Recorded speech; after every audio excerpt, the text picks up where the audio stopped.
Hello guys, আসসালামু আলাইকুম। তো হয়ে গেল আমার সাথে একটি দুর্ঘটনা।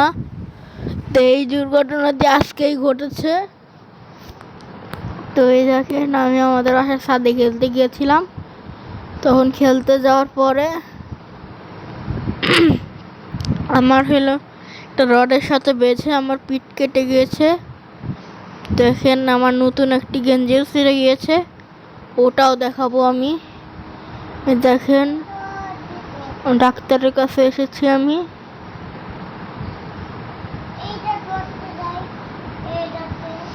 তো এই দেখেন, আমার সেরা গেঞ্জিটা একদম ছিঁড়ে গেছে। তো এই দেখেন, তারপর সেলাই করেনি, খালি হলো আপনার কাগজ দিয়ে দিছে। এই দেখেন দেখেন। তো আজকের ভিডিওটি এই পর্যন্ত রাখি। আসসালামু আলাইকুম।